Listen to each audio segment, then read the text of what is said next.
panelista. Entonces, con ustedes al doctor, candidato doctor Héctor Contreras, que nos va a dar unas palabras acerca de los panelistas y los temas. Héctor, por favor. Muchas gracias, doctor Felipe. Bueno, muy buenas tardes a todos. Espero que para todos haya sido una jornada grandiosa durante la mañana y durante el día de ayer. Esperemos también que hoy día a la tarde también lo sea, con hartas preguntas. Así es que vamos a seguir entonces con nuestra jornada de la tarde.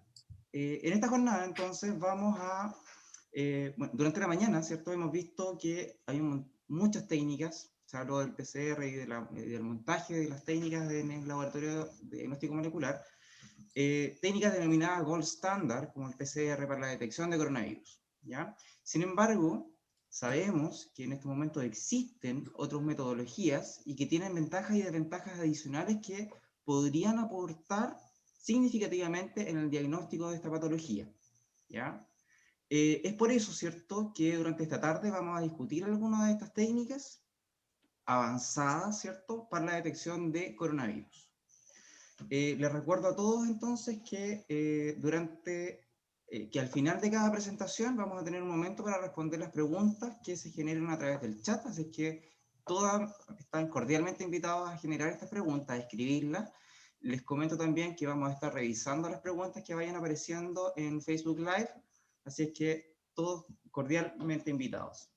Entonces comenzamos con nuestra primera expositora, quien es la doctora Carolina Delgado Schneider. La doctora Delgado es profesora asociada de la Universidad de Concepción, médico cirujano con especialidad en anatomía patológica, y actualmente jefe de la sección de anatomía patológica del Departamento de Especialidades de la Facultad de Medicina, y es directora además del programa de especialidad en anatomía patológica. La doctora Delgado ha liderado el equipo de la universidad que está encargado de la validación de un nuevo método que consiste en el test de aspirado para la detección de SARS-CoV-2. Entonces, doctora Delgado, agradecemos su disposición, ¿cierto?, a participar en esta escuela de verano, ¿ya? Y ella nos va a presentar su presentación va a tener el título de Test de aire expirado para la detección de SARS-CoV-2, características y proceso de validación en Chile. Doctora. Sí, estoy aquí tratando de encontrar. Espérame.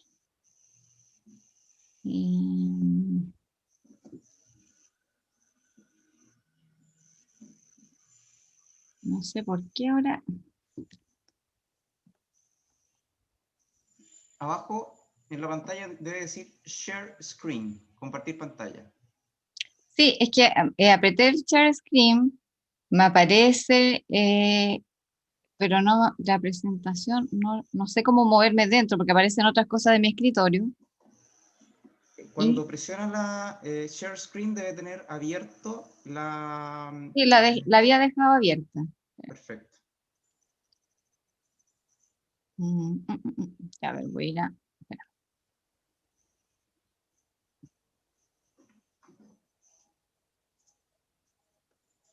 Bueno, mientras tanto les recordamos también a nuestros invitados, ¿cierto? Que todos estos videos van a estar siendo guardados en una página de YouTube para que puedan ser revisados también.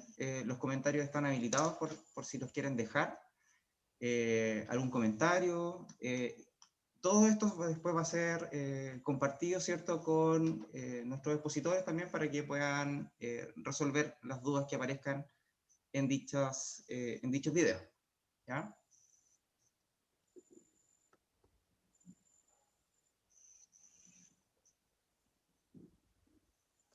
Lo más simpático es que ayer hicimos una prueba con Felipe. Ay, aquí encontré. Eso son los imponderables, no se preocupen. Pero, sí. No te preocupes. Me faltaba encontrar una barrita. Eso, ahora sí. Sí, es muy bien. Y ahora voy a compartir acá. Eso, por fin. Súper Ya. bien, excelente. Bueno. Tras este inicio un poco dificultoso, agradecer la invitación, ¿no es cierto?, y felicitarlos por su organización, por su iniciativa y abarcando un tema tan interesante, ¿no es cierto?, como es este. Yo les voy a presentar hoy día, bien resumido, las características y cómo fue el proceso de validación en nuestro país de esta nueva técnica para detectar el COVID-19, que es un analizador de aliento llamado TeraSystem.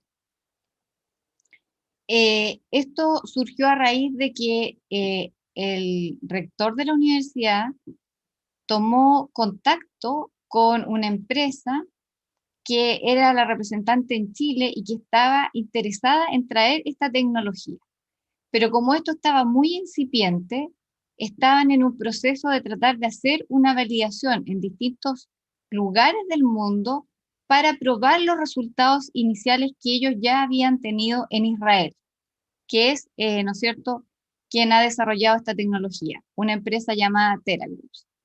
Entonces, se decidió participar como los representantes en Chile de la validación y así fue como partimos acercándonos a esto y conociendo la tecnología para luego pensar cuál podía ser la mejor forma de organizar nuestro piloto en la región, de acuerdo a nuestras a nuestra realidad local, y tratando, ¿no es cierto?, también al participar de volver a replicar o mejorar los resultados que ya se tenían de los primeros, ¿no es cierto?, casos analizados en Israel, que habían resultado bastante buenos, muy buenos resultados, pero uno sabe que cuando uno está probando un nuevo método diagnóstico, y en general todas las pruebas diagnósticas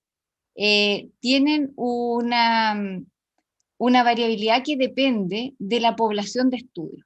Entonces, nosotros queríamos, por un lado, colaborar con la validación, pero también que estos datos fueran replicables en nuestra población para que después, si el método prosperaba y nosotros lo utilizábamos en forma práctica en nuestro país, en nuestra región, entonces esos datos realmente fueran validados en nuestra población. O sea, pudiéramos considerar esa sensibilidad, esa especificidad, etcétera, que ya se conocía de Israel, ver si realmente nuestra población era lo mismo para que pudiéramos aplicar la tecnología. Y además, los países pilotos también iban a tener una prioridad en la entrega de la tecnología una vez que ésta hubiera sido validada mundialmente. Entonces también así nos abría la puerta de que si esto de verdad prosperaba, nosotros íbamos a tener la oportunidad de también recibir el equipamiento dentro de los primeros sitios, por un lado, para poder aplicarlo en forma práctica con los pacientes o con la población asintomática, pero también por otro lado para poder seguir investigando un poco más con esta tecnología y ampliar los campos de utilización dentro de nuestra universidad, o sea, ampliarlo a lo mejor a muestras ambientales, etc. Bueno, cuando nos presentaron esta tecnología tenía algunas ventajas comparativas. Una, que era que las muestras no necesitaban una gran preparación previa a pasar por el equipo, y lo otro, que era una muestra de aire expirado. Esto fue como a la altura de junio-julio del año recién pasado, y todos sabemos, ¿no es cierto?, lo molesto que puede ser tomar la muestra nasofaringea de, por ejemplo, un PCR en tiempo real, versus esto, que era una muestra de un aire que se soplaba en un tubo. Entonces, y que además el método lo detectaba en forma muy rápida. O sea que se veían bastantes ventajas y no tantas dificultades, así que seguimos entusiasmados con tratar de probar esto. Bueno, esta empresa TeraGroup es una empresa israelí que trabaja con aplicaciones personalizadas de los terahertz, que tiene muchas patentes ya listas y que habían estado ellos previamente trabajando con el virus del Zika y con el virus influenza, y a raíz de la pandemia, obviamente el gobierno de Israel pidió que por favor trasladaran las investigaciones a tratar de desarrollar un método diagnóstico para coronavirus. Estas ondas se encuentran intermedias entre las ondas microondas y el infrarrojo. Ahí en ese sitio está este espectro de ultravioleta que se está, digamos, de luz, de radiación, ¿no es cierto?, que se está utilizando en esta tecnología. El equipo es un espectrómetro que funciona como una especie de radar molecular y que puede caracterizar muestras de tipo gaseosa, químicas, biológicas, y en este caso, ¿no es cierto?, una muestra viral. Aquí vemos el equipo que utilizamos durante el proceso de validación. Este es un prototipo de laboratorio que era bien básico. Vamos a después, más adelante, les voy a adelantar unas imágenes del equipo más comercial que ya está en algunos sitios en utilización, y un equipo que será el de última generación que todavía no ha salido, no está listo, y que probablemente lo va a estar durante el primer semestre del 2021. El set para realizar esta toma de aire expirado era un tubito. Yo después les voy a... No sé si junto con la presentación me ven en alguna pequeña, algún pequeño cuadrado adicional o no. Vemos tu video. Te vemos a ti. Ya. ¿Me estás viendo a mí? Sí. Ya, porque aquí les voy a mostrar. Este era el tubito que ocupamos durante el piloto de validación. Dentro de este tubo, voy a sacar aquí, está una membranita, que es esto. Y entonces, como la membrana está dentro del tubo, si yo soplo sobre el tubo y tengo presencia de virus en mi aliento, estas partículas virales van a quedar retenidas dentro de esa membrana. Luego esa membrana se trasladaba a una cápsula transportadora, que es esta, en que yo, ¿no es cierto?, la ponía sobre este tubo, la trasladaba, luego se cerraba, ahí se me cayó el tubito, se cierra, se apretaba bien, y esto se descontaminaba por fuera con alcohol, para poder trasladarla sin que hubiera posibilidad de contaminar a una persona de los colaboradores que participaron en el reclutamiento. Y esa cápsula finalmente es la que después se pone dentro del equipo y se hace la lectura de la presencia o no del COVID-19. Vamos a, bueno, cuando nos contaron de esta propuesta, la idea final que tenían, ¿no es cierto?, los investigadores en Israel, es que pudiera utilizarse en forma masiva como un método de screening de la población, en que cada uno recibiera su kit de diagnóstico, que tenía un código de barras que al descargar una aplicación telefónica tú pudieras escanear, cosa que después de hacer la lectura en el equipo, tú pudieras recibir a tu teléfono el diagnóstico si estabas positivo o negativo. Y junto con ese informe al teléfono, la información quedaría almacenada en una nube, y esa información podía hacerse un reporte, ¿no es cierto?, al Ministerio de Salud o a quien tú estimaras conveniente de acuerdo a la realidad de cada lugar. Y lograr, ¿no es cierto?, mantener una trazabilidad. Incluso tú pudieras tratar de cruzarlo con un resultado de PCR si ese paciente igual hubiera tomado un resultado de PCR, etcétera, o de cualquier otro método diagnóstico. Ellos habían hecho un cálculo basado en un modelo matemático en que para poder llegar a la máxima efectividad de este test tenían que, al cargar la información de 1.500 pacientes positivos entendiéndose que tienen un PCR y una clínica de coronavirus confirmada, y 1.500 pacientes negativos, ¿no es cierto?, con ciertas características para cada uno de esos pacientes positivos o negativos. Ellos en Israel habían, a lo largo de 2 meses de trabajo, reclutado como 800 pacientes, positivos y negativos.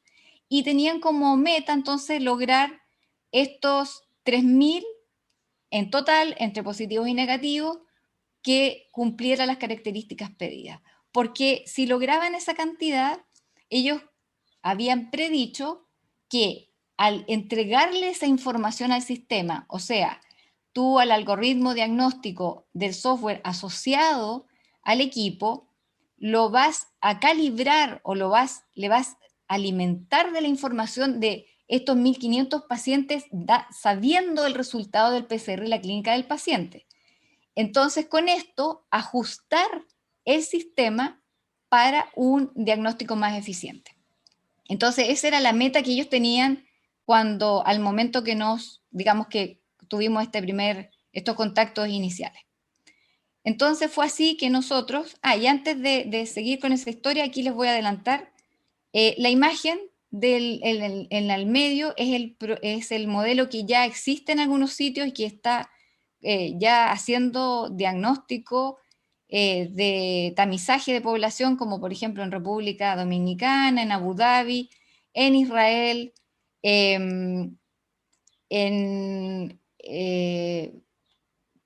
digamos, en algún sitio de Brasil, y el modelo final, que es el que está en el extremo derecho, que es el que va a tener algunas ventajas comparativas, como que va a descontaminar la muestra en forma automática dentro del equipo una vez que se haga la lectura, y no como en estos modelos anteriores en que nosotros luego de sacar esa muestra que se procesó en el equipo había que hacer una eliminación de ella como muestra biológica. Y además el sistema final va a acoplar las muestras de los distintos pacientes una sobre la otra, entonces también le va a dar más rapidez a la lectura. Este modelo que fue el que ocupamos en la validación, se demoraba entre que uno tomara la muestrita, la pudiera sacar porque había que sacarla de esa cápsula, ponerla en otro portacápsula que era metálico y hacer la lectura como entre 3 o 4 minutos. Este equipo intermedio se demora aproximadamente 1 minuto y el equipo final se supone que lo va a hacer en menor tiempo. Bueno, entonces nosotros quisimos participar en esta validación. Ellos llevaban hasta antes de nuestro piloto como 1.200 casos positivos, entonces estaban bien ansiosos de poder traspasar esa meta a los 1.500 que habían vislumbrado como la cifra mínima para lograr la mejor efectividad. Así que nosotros decidimos participar, se organizó durante 2 o 3 meses la logística del reclutamiento, hubo que pasar por los comités de ética, ¿no es cierto?, de la universidad, del Servicio de Salud Concepción y del Servicio de Salud Talcahuano, así que eso fue bastante papeleo. Y finalmente pudimos lograr llevar a cabo nuestro piloto entre finales de agosto y comienzos de septiembre. La gracia era que pudiéramos probar este método, ¿no es cierto?, como yo ya les comenté, que no es invasivo, que logra caracterizar las propiedades físicas de la muestra para hacer el diagnóstico y que el resultado está en menos de 1 minuto. Entonces es bastante sencillo y de fácil aceptación por las personas para la realización del test. Aquí lo que ya antes les había comentado, cuando nosotros partimos solamente había sido hecho el piloto en Israel y en República Dominicana, y estuvimos en forma paralela con Abu Dhabi y con la India. Luego se hicieron el piloto de Brasil y actualmente se está haciendo una segunda etapa en Abu Dhabi y una segunda etapa en Estados Unidos. Bueno, pero con nosotros fue que pasaron la barrera de los 1.500, así que ahí estaban muy contentos. Nosotros logramos reclutar más de 1.455 pacientes, de los cuales 612 fueron pacientes positivos, que son los más difíciles de reclutar, así que fue todo un éxito desde el punto de vista del reclutamiento. La participación de la población fue muy positiva, y así que tuvimos una buena cantidad de pacientes en esa semana, que la semana, el tiempo que nos dejaron en el equipo fue bien cortito, fueron 8 días lo que estuvo el equipo acá con nosotros en la universidad. Entonces se planificó como un equipo centralizado en la universidad y el envío de muestras desde la red de salud. A cada paciente entonces se le entregó un kit de diagnóstico como el que les mostré, más la realización de un formulario clínico donde se anotaba toda su sintomatología y sus antecedentes mórbidos y el consentimiento informado. Entonces, los pacientes, la idea de este piloto es que comparáramos la muestra de aire expirado contra un PCR tiempo real.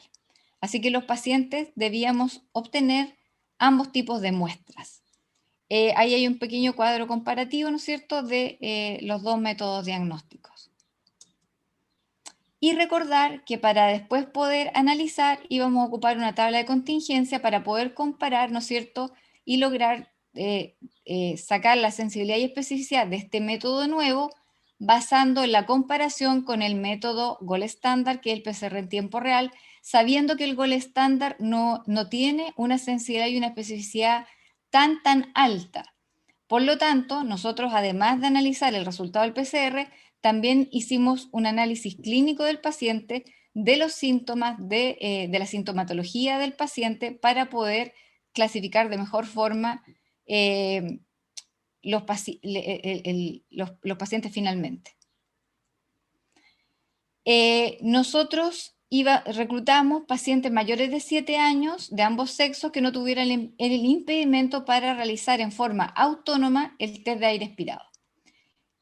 Los pilotos en los otros lugares incluyeron solo mayores de 18 años porque sus legislaciones no se los permitió, así que nosotros afortunadamente logramos reclutar un número ni tan grande ni tan chico de niños, pero sí lo suficiente para probar que efectivamente ellos pudieron realizar de forma adecuada su expiración y por lo tanto, y como vamos a ver, sus resultados son similares a los de los pacientes adultos, así que es un método que también podemos utilizar en niños a lo menos mayores de 7 años. Para el grupo de los pacientes negativos, ¿no es cierto?, para considerar de verdad un paciente realmente como negativo, iban a tener que tener 2 PCRs negativos consecutivos, o como eso tampoco no era tan fácil de conseguir, agregamos un paciente que teniendo un PCR negativo, pero con ciertas condiciones especiales, que fueron personas voluntarias de la Universidad de Concepción que estaban en teletrabajo, que no tenían ninguna sintomatología y que no hubieran tenido ningún caso de COVID-19 en su familia ni contacto estrecho. Y así fue como también pudimos reclutar un grupo importante de personas con esas características dentro del grupo de los negativos. Para el grupo de los positivos, los pacientes se buscaron tanto en hospitales como en hospitalizaciones domiciliarias, hospitalizaciones en residencias sanitarias y en una clínica privada que fue el Sanatorio Alemán, que también participó.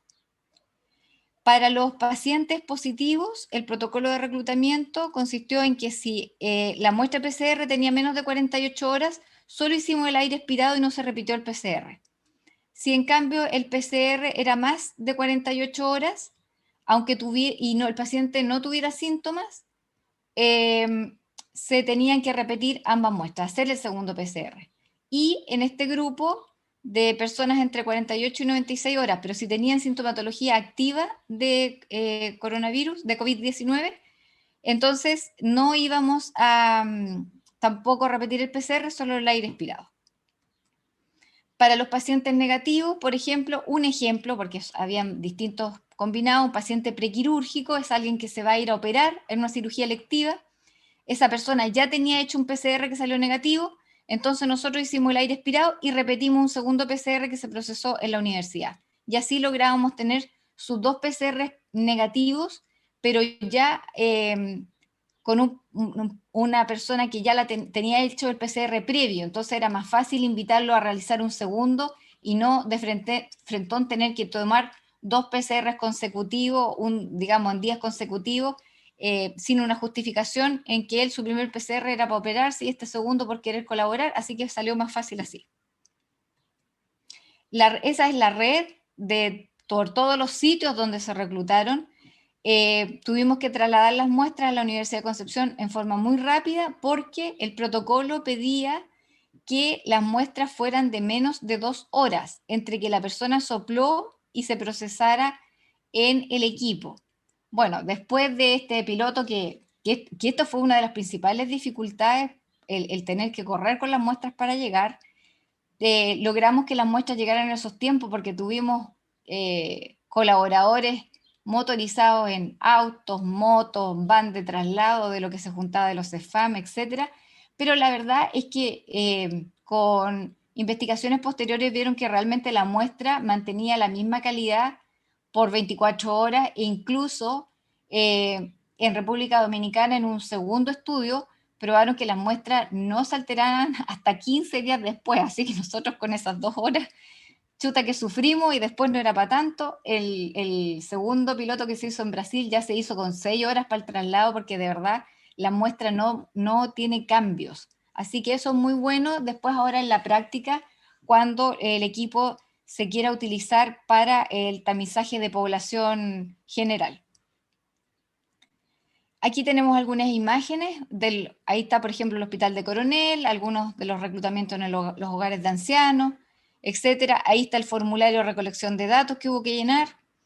Las muestras se le trasladaron a la Universidad de Concepción, tanto las muestras de PCR que se trabajaron en el laboratorio de diagnóstico clínico molecular que tenemos dentro de la sección de anatomía patológica y que ocupó este protocolo para su procesamiento y diagnóstico, y la muestra de aire expirado en una sala que se implementó dentro también de la sección de patología. Ahí vemos los 2 técnicos israelitas que fueron quienes procesaron las muestras. Ellos llegaron con el equipo, hicieron el montaje, procesaron las muestras, los resultados no nos los dieron en forma inmediata porque ellos lo que hacían era hacer la lectura de la muestra, esa lectura se mandaba en forma remota a Israel y allá después ellos hicieron el análisis y la calibración una vez que nosotros le entregamos los resultados de PCR y de historia clínica de esos pacientes, lo cual fue por supuesto días posteriores una vez terminado el procesamiento de las muestras y la construcción de la base de datos con toda la información. Pero eso nosotros se los enviamos para el grupo de calibración. Los pacientes fueron separados después en 2 grupos, este que era el de calibración y otro que era el test ciego, en donde nosotros no les entregamos los resultados a los investigadores de Israel, sino que ellos nos tuvieron que dar el diagnóstico sin conocer el resultado de PCR ni clínica. Y ese fue lo que llamamos el grupo del test ciego. Ahí vemos trabajando, ¿no es cierto?, al técnico, trasladando desde las cápsulas que nosotros trajimos desde los distintos sitios a este que era el portamembrana que entraba en el equipo, aquí en la parte superior, y que hacía la lectura de la onda espectral que generaba la muestra. Este espectrómetro se compone de una fuente de radiación, que son 2 láseres que trae el equipo, una celda de absorción, el detector y distintos elementos ópticos que están contenidos dentro del equipo. Para cada muestra hace una lectura, repite 10 veces la lectura y va generando una onda espectral característica, tanto o si es un caso positivo como de un caso negativo. Ahí vemos, ¿no es cierto?, este es el grupo de que cada día iba trasladando los datos desde el formulario clínico a la base de datos, porque recordemos que son 1.455 pacientes que hicimos en esos 7 días, así que, y había que trasladar todos los datos del formulario completo, así que fue mucho trabajo, pero la idea era poder construirla en esos mismos días, porque después todos nuestros colaboradores iban a tener que regresar a sus distintas funciones, así que había que sacarle el jugo a esa semana. Bueno, aquí tenemos el total de los pacientes que yo ya les había comentado. los casos positivos por PCR, los casos negativos y una serie de pacientes indeterminados en que no teníamos todos los datos completos o porque ellos tenían solo un PCR o porque el PCR salió indeterminado, etc. Y en base a estos grupos, entonces, fue que de esto salieron los dos grupos que yo ya les comenté, el grupo de calibración y el grupo de test ciego.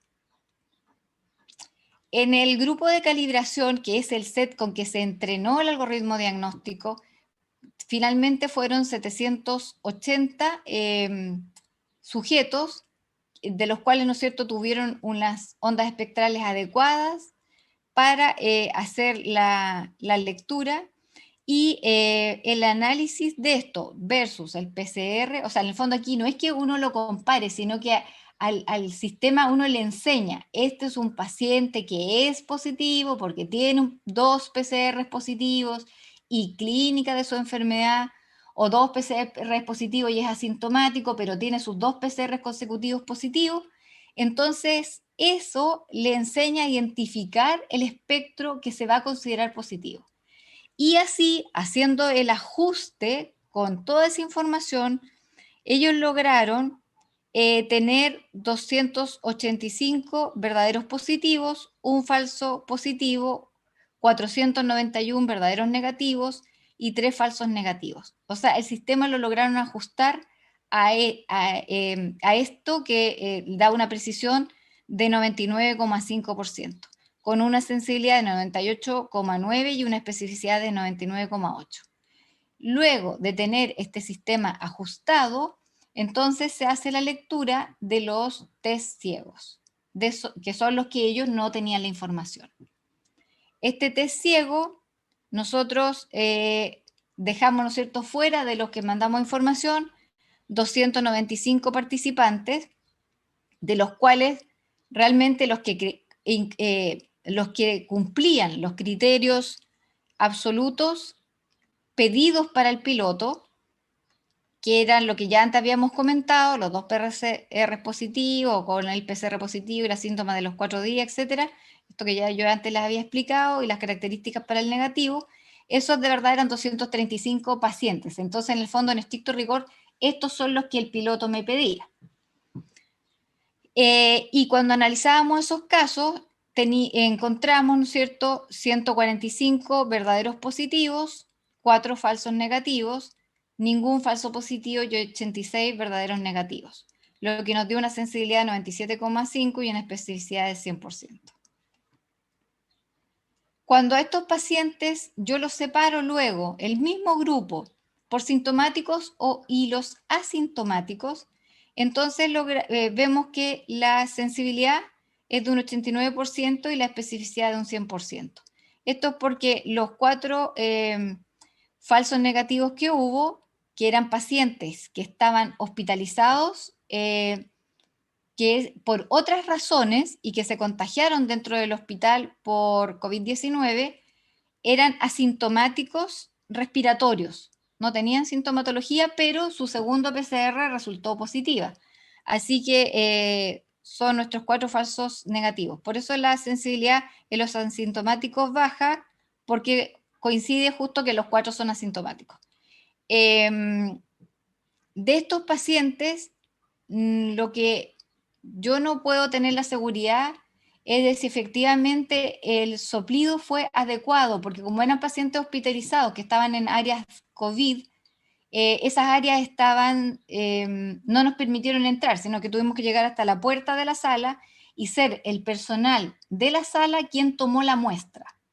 Ahora, los dispositivos nuevos en ese equipo final que yo les mostré, el tubo para soplar, que ya es mucho más pequeño y que ya no hay que estar trasladando la membrana porque el mismo tubo se cierra y se mete al equipo, también tiene la ventaja que va a tener un dispositivo que va a decir si efectivamente la persona sopló.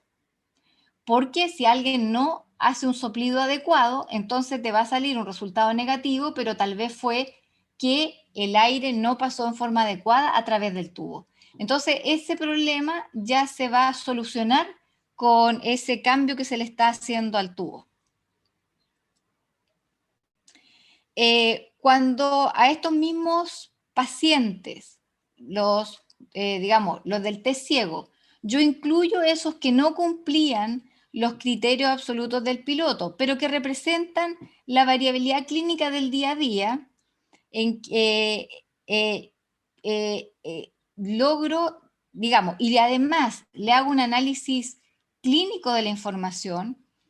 Entonces, hay 7 pacientes que yo, 7 pacientes que habiendo tenido un test de aire positivo, que tenían un primer PCR positivo, pero que el segundo PCR les salió negativo, pero eran pacientes que tenían clínica activa, estaban con toda la sintomatología, y ese PCR era de menos de 4 días, entre el primero y el segundo, entonces yo le di el beneficio al aire expirado y fueron reclasificados como verdaderos positivos, porque ellos tenían su clínica activa y había pasado muy poco tiempo entre el primer PCR que había sido positivo y el segundo que salió negativo.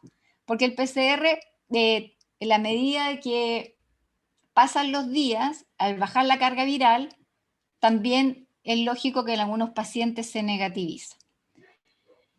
Y haciendo el cálculo, de nuevo, agregando entonces esta información clínica de los pacientes, pero haciendo la consideración de que hubo 5 pacientes que se quedaron indeterminados por PCR y 6 que quedaron indeterminados por clínica, porque no pudimos separar realmente en que saliéndole a ellos un test de aire positivo, no pudimos realmente saber si efectivamente ese PCR que tenían negativo era o no, porque, por ejemplo, solo tenían un PCR negativo, no tenían 2, y no tenían síntomas y habían sido contacto estrecho. Entonces, al final eran pacientes dudosos, esos quedaron fuera. Esos quedaron como indeterminados clínicos.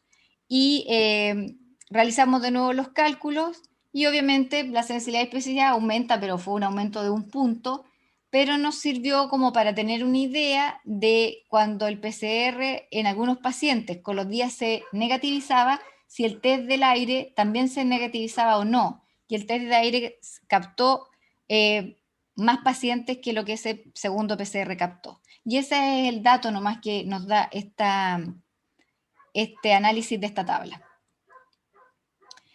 Y esto mismo cuando lo separamos de nuevo como las anteriores por pacientes sintomáticos y asintomáticos, que son los celestitos, la verdad es que no hay una diferencia de la sensibilidad con la especificidad de los sintomáticos versus los asintomáticos, lo que es bueno porque, ¿no es cierto?, quiere decir que podemos utilizar el método diagnóstico en pacientes, en personas asintomáticas.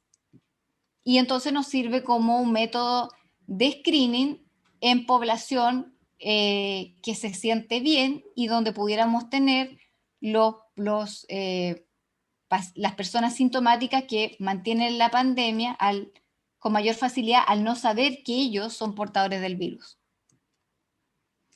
Lo que les comentaba que nosotros, ¿no es cierto?, habíamos hecho algunos niños y dentro del grupo de los ciegos quedaron 10 niños y como son poquititos, no hicimos cálculo de sensibilidad y especificidad, pero les comento que de los 10 niños, 4 fueron verdaderos positivos, no tuvimos falsos positivos, no tuvimos falsos negativos, 5 verdaderos negativos y que un indeterminado por clínica, porque tenía, ¿no es cierto?, solo una PCR y sin sintomatología, habiendo sido contacto estrecho, así que quedó como un indeterminado clínico.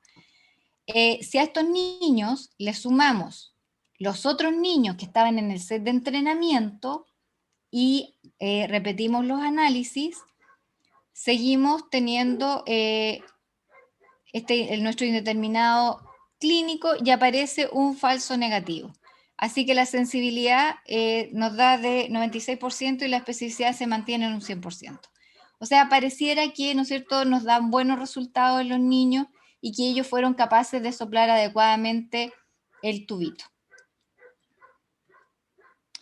Entonces, como conclusiones finales, podríamos decir que esta nueva tecnología, que se basa en el análisis espectral de la muestra, es rápida y eficiente para la detección del SARS-CoV-2, que el proceso de validación del test se hizo tomando como referencia al PCR en tiempo real, más los antecedentes clínicos de los pacientes, que la calidad de los resultados en Concepción, teniendo este enfoque clínico, aportó significativamente a la validación mundial del test, porque se me olvidó comentarles que antes de los datos chilenos, la sensibilidad que habían logrado en Abu Dhabi era de un 89%. Inicialmente tenía una sensibilidad de 85% de lo que se había hecho en Israel y en República Dominicana. Con Abu Dhabi lo aumentaron a 89% y con nosotros superamos, ¿no es cierto?, esa barrera y pasamos a estos resultados, digamos, entre 97 a 99%, dependiendo del grupo, lo que es muy bueno. Entonces, de verdad que, como además nosotros aportamos una gran cantidad de pacientes positivos, con toda su información y con sus 2 PCR hechos, con toda su clínica, etcétera, entonces fueron datos de muy buena calidad que lograron que la calibración del sistema, el algoritmo, digamos, recibiera información de buena calidad y mejorara entonces su precisión diagnóstica. La validación cruzada entonces de los resultados del set de entrenamiento respaldó los resultados de los test ciegos con esa precisión final de 99%. No encontramos diferencias significativas entre los pacientes sintomáticos y asintomáticos, y esta nueva tecnología podría ser útil en la detección de grandes grupos de personas, ¿no es cierto? Universidades, terminales de bus, aeropuertos, etcétera. Y la idea es que ojalá esto, ¿no es cierto?, ya desde comienzo de este año y ojalá, ¿no es cierto?, en este primer semestre podamos estar utilizando ya en forma práctica la tecnología en nuestro país y en nuestra región. Muchas gracias.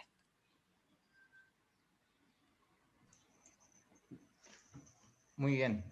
Muchísimas gracias por su presentación, doctora Delgado. Agradecemos su presentación muy interesante. Y dejamos abierto entonces nuestro chat de preguntas. Tenemos una pregunta, de hecho, del doctor Felipe Zúñiga, y nos pregunta: ¿quién valida los test diagnósticos en Chile? Si es que es el ISP, y cuáles serían los requisitos para esta validación. Sí, es el ISP quien tiene que validar, por un lado, esta tecnología nueva de aplicación para para el COVID-19. Nosotros y la empresa iniciamos en forma paralela ambos procesos porque ellos tienen que validar el equipamiento y nosotros validar nuestro piloto. O sea, este piloto de validación tenemos que entregar toda la información al ISP con todos los análisis. Aquí esto fue un análisis súper resumido de lo que realmente se envió al ISP. Eso se comenzó hace como más de 2 meses. Hemos tenido que ya mandar 4 informes diferentes porque partimos y nos fueron pidiendo más cosas, etcétera, y también a la empresa.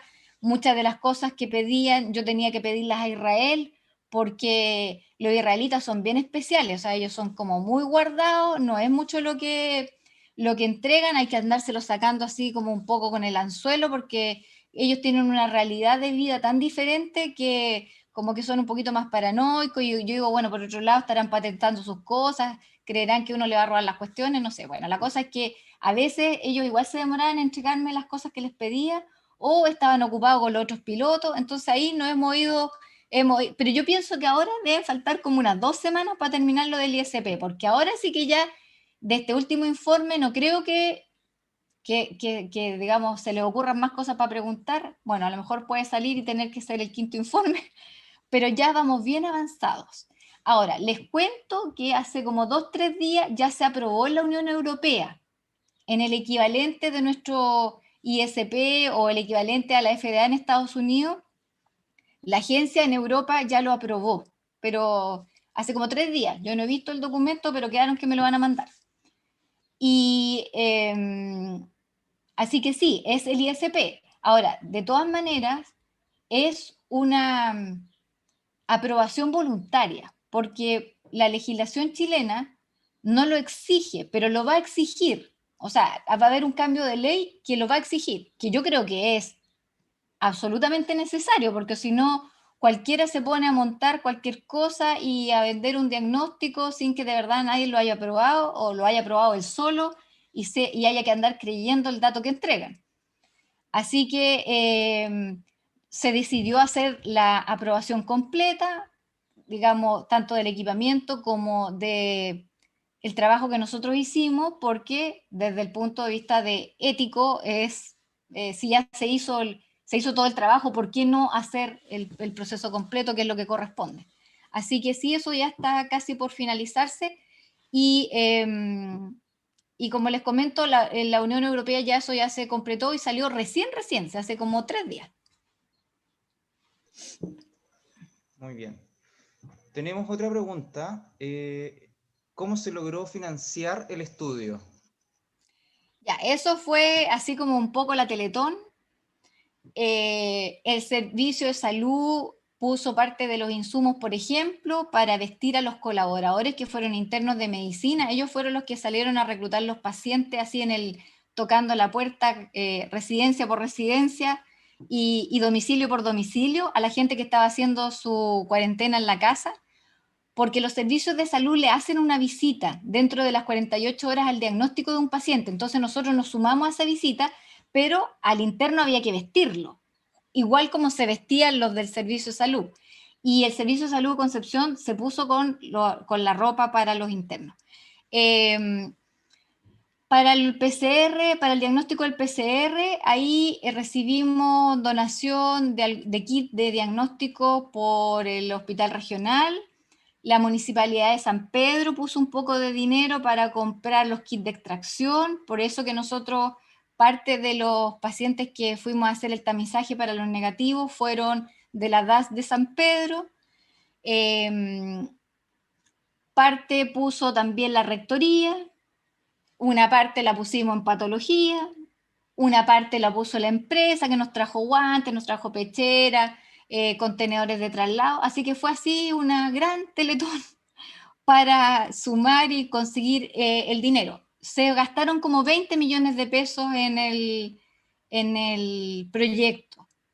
Así que, porque para poder lograr la cifra de los 1.455, los internos que reclutaban fueron 45 estudiantes, más los que ayudaban a llenar las bases de datos. En total fueron como 58 estudiantes. Había que darles colación esos días, había que pagar las bencinas para los traslados, hubo que hacerle el curso de capacitación de la postura de los elementos de protección personal, etcétera, etcétera, etcétera. Entonces yo saqué la cuenta así un poco medio al ojo, pero creo que bastante cercana de que eso fue el dinero que se gastó en total. Versus la cantidad de pacientes que reclutamos, creo que fue muy exitoso. Es el piloto que en menor tiempo ha reclutado más pacientes positivos de todos los pilotos que se han hecho en el mundo hasta el momento. Ninguno ha logrado, por ejemplo, el piloto que se hizo en Brasil, ellos reclutaron 571 pacientes, 70 pacientes positivos. El piloto en la India reclutaron 4.000 personas, 100 personas positivas. Entonces, porque ellos salen como al voluntario que quiera o a screenear al que va pasando por la calle. En cambio, nosotros fuimos a buscar los positivos a sus domicilios, a los hospitales, a la residencia. Entonces, la logística fue diferente. Lo que encarece un poco el sistema, pero logra captar pacientes positivos, porque nosotros en la semana del reclutamiento, afortunadamente, estuvimos de cuarentena, lo que nos permitió movernos rápido, y había en esa época una tasa de positividad, bueno, alta, que después bajó y ahora estamos de nuevo subiendo, pero que coincidió en que en la etapa que tuvimos que reclutar teníamos pacientes positivos no tan bajos, así que los casos activos que teníamos en ese momento, en los sitios que nosotros buscamos, eran como 800 pacientes, entonces logramos llegar a 612 de esos 800 que estaban repartidos por toda la comuna de Concepción, Chilhuayante, San Pedro de la Paz, Coronel, tomé Talcahuano, que fue a donde fuimos a buscarlo, así que la pesquisa fue muy buena. Sí, doctora, consulta con respecto al entrenamiento del sistema. Usted menciona, ¿cierto?, que se hace con individuos que dan PCR positivos, Sí, ¿cierto? más clínica, ¿no es cierto? Más Más, 2 PCR positivos más su clínica. justamente.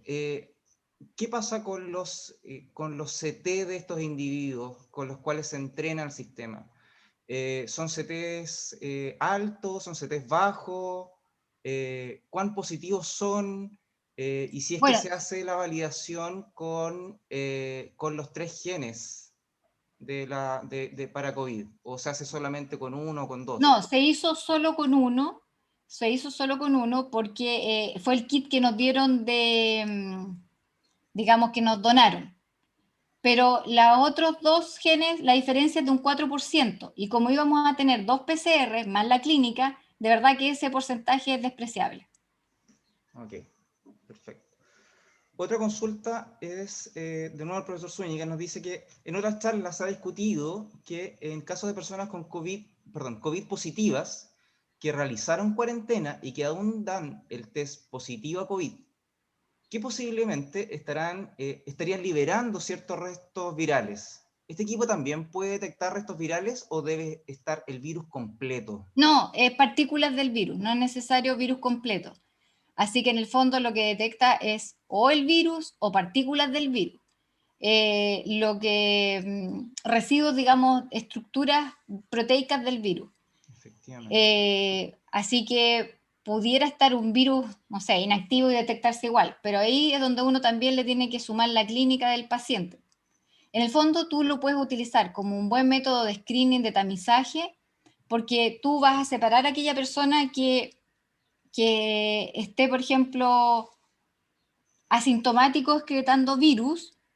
A lo mejor la carga viral ya es más baja y no es necesariamente contagiante, pero esos son los menos. Por último, tú a ese paciente después le haces un test de inmunoglobulina, y si ya está IgG positivo, significa que su carga viral probablemente ya no va a ser contagiante y al paciente lo puedes liberar de la cuarentena. Pero ya vas logrando eh, como que, digamos, vas a tener unos pocos de esos versus muchos asintomáticos que se andan contagiando.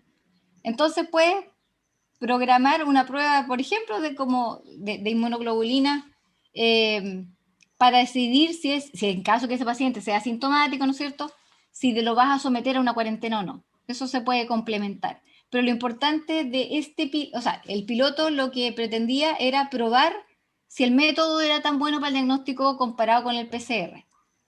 Ahora tú puedes hacer, ¿no es cierto?, planificar otros, otras investigaciones, por ejemplo, ver su carga viral, porque incluso se supone que el sistema también es capaz de como analizar una especie de carga viral de lo que da, pero como el piloto no pretendió hacer ese análisis, tampoco se hizo con estos pacientes. Se pudiera hacer con los datos que están guardados. O sea, de hecho, después de sacar esto del ISP, uno tiene que trabajar esos otros datos con la gente de Israel. En Brasil, en un segundo piloto que hicieron, ellos, además de comparar contra, digamos, el PCR para COVID-19, ellos analizaron otros 15 virus, 6 de ellos por PCR a tiempo real y otros por otros métodos. Y de esos pacientes, de los 571 que ellos tenían, donde tenían 70 positivos, encontraron 32 pacientes que salieron positivos para otros virus. Pero todos esos pacientes que salieron positivos para otros virus no dieron positivo para COVID-19. Entonces, no es que estemos también diagnosticando con este método otros virus que se estén cruzando. Y solo una persona dio positiva para un virus, que ahora no me acuerdo qué virus fue, más positividad para COVID-19, que puede que haya tenido o la infección de los dos virus o que haya tenido un pequeño cruce con ese. Pero de ese, que no me acuerdo dónde tengo ese dato por aquí, de ese virus habían otros 22 personas que no se cruzaron. O sea, fue uno de 23. Que no era Justamente como... porque Porque al estar detectando partículas virales, uno podría suponer, por ejemplo, de que podría también estar detectando alguna homología estructural, Sí, ¿cierto? Por incluso, ejemplo, ¿qué pasó incluso, con MERS? claro, incluso en ese otro análisis de esos otros virus estaban incluidos otros dos coronavirus y no se cruzaron con los otros dos coronavirus. Súper importante, Sí, claro. son datos que también todavía a mí me mandaron ese informe así como en forma no oficial, porque ellos están presentando esos datos como al equivalente del ISP en Brasil y todavía no está validado por la agencia. Pero los datos, porque esto me lo mandaron hace como una semana atrás, son súper interesantes porque es una de las cosas que nosotros no hicimos en nuestro piloto, porque a esa altura, cuando estábamos, digamos, se planificó entre julio y agosto, no se nos ocurrió. Po. Y, y luego, claro, después uno se le empiezan a ocurrir estas cosas, por eso que los brasileños tampoco lo hicieron en el primer piloto, lo hicieron ahora que hicieron un segundo.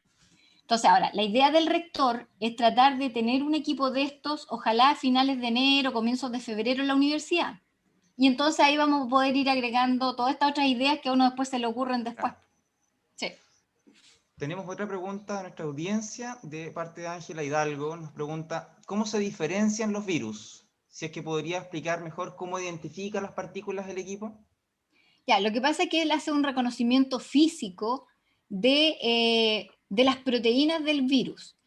Ahora, exactamente qué onda espectral es para qué parte específica del virus es algo que ahora se está haciendo un estudio en Israel. Así que exactamente todavía no te lo podría decir, pero de que pronto va a salir, porque es una de las cosas que el ISP también nos preguntó. Y Israel eso me contestó. Sí.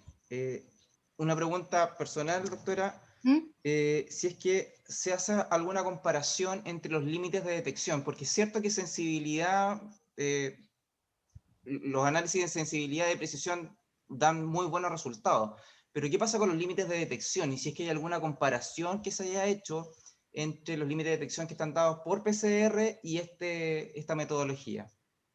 Mira, eso también están hechos, pero yo no quise ponerlo porque al final tratar de hacer tablas sencillas para una presentación que iba a ser de media hora. Y como digamos, los resultados son similares o mejores, depende de cada grupo, contra el PCR en tiempo real. Porque acuérdate que como es un método que su especificidad no es tan buena y es variable dependiendo a qué momento hacemos el diagnóstico, o sea, los primeros días desde la exposición, la especificidad, ¿no es cierto?, es de como un 60 y algo por ciento, y en la medida que pasan los días va cambiando, y tú cuando te acercas a después del quinto día de exposición mejora, y después de nuevo del noveno día baja, entonces esos análisis también, digamos, esos resultados también dependen de en qué momento desde la exposición estamos haciendo la medición. Okay. Por eso que va a ser bueno tener el equipo acá y poder ir ampliando todos esos análisis así más finos.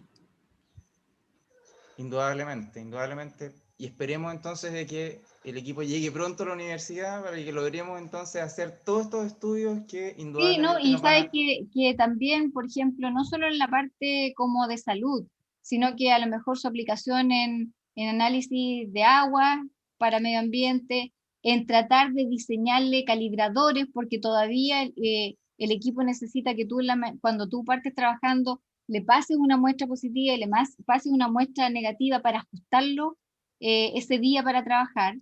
Entonces también hay que diseñarle como unos calibradores así medio artificiales y ahí yo espero que la gente, no sé, pues, de ingeniería química o los físicos, sean lograr, o a lo mejor los virólogos, de replicar una parte de la estructura que te permita no tener que estar ocupando una muestra clínica para esa calibración de cada día. Probablemente tenga que ver con la complejidad de la muestra y por eso requiere ese tipo de calibradores. Entonces, Claro, pero es que yo creo que también es porque todavía, como esto está tan partiendo, A lo mejor también en Israel lo están haciendo, pero tampoco eso yo no lo sé, así que también yo creo que eso pudiera ser un tema a desarrollar acá en la universidad, porque aquí hay mucha gente que es muy caperuza para tantas cosas, seguro que por ahí encontramos a alguien que puede sacar esto adelante. Indudablemente, indudablemente. Bien, entonces agradecemos, doctora Delgado, por su presentación, realmente muy, muy interesante. Como le digo, esperemos que el equipo llegue pronto a la universidad y que tengamos muy buenos resultados con Sí, los porque estudios de claro, la validación. gracia es que vamos a tener ese modelo que es el intermedio, entonces ahí sí vamos a poder hacer el diagnóstico en forma inmediata y comparar al tiro con todos los restos, la clínica del paciente, otros test que tenga, porque en el fondo ahora tuvimos que esperar, ¿no es cierto?, a que ellos nos mandaran el resultado, nosotros mandarle, no era una cosa que se hiciera en forma inmediata, porque en ese momento no existía este equipo intermedio, existía solo el prototipo de laboratorio. Y este equipo intermedio se construyó y su software de análisis basado en todos estos datos que los distintos pilotos entregaron para alimentar el sistema.